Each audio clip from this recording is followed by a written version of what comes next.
भगवान राम की मृत्यु का रहस्य। धरती पर भगवान राम ने अपने सारे काम कर लिए थे। अब उनकी मृत्यु का वक्त सामने आ गया था। ऐसे में यमराज ने एक साधु का रूप लिया और राम के नगर पहुंच गए। वो राम के महल पहुंचे और उनसे मिलने का वक्त तय किया। फिर वो श्री राम से मिले और उन्होंने उनके बीच होने वाली बातों को सबसे छुपाकर रखने की शर्त रखी। साथ ही यह भी कहा कि अगर हम दोनों की बातों के बीच कोई भी आएगा तो दरवाजे पर खड़े द्वार रक्षक को मृत्यु दंड दिया जाएगा। श्री राम ने साधु रूप धारण किए यमराज की बात मान ली और हनुमान जी के न रहने के कारण राम ने भाई लक्ष्मण को द्वारपाल बना दिया।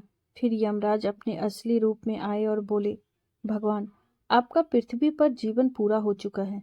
अब आपका अपने लोक लौटने का वक्त आ गया है। यमराज और भगवान राम के बीच बातचीत चल ही रही थी कि उसी वक्त दरवाजे पर ऋषि दुर्वासा पहुंच गए। उन्होंने लक्ष्मण को दरवाजे से हटने को कहा और अंदर जाने की जिद पर अड़ गए। लक्ष्मण ने मना किया तो वह श्री राम को श्राप देने की बात करने लगे। लक्ष्मण काफी परेशान हो गए। अगर श्री राम की बात नहीं मानी तो उन्हें मरना होगा और अगर ऋषि की बात नहीं मानी तो श्री राम को श्राप लगेगा। इस स्थिति में उन्होंने एक मुश्किल फैसला लिया और ऋषि को अंदर जाने दिया। बातचीत के बीच ऋषि को देख भगवान श्री राम चिंतित हो गए कि अब उनको लक्ष्मण को मारने की सजा देनी होगी। ऐसे में भगवान राम ने लक्ष्मण को नगर से निकाल दिया। लक्ष्मण ने अपने भाई के वादे को निभाने के लिए सरयू नदी में जाकर जल समाधि ले ली।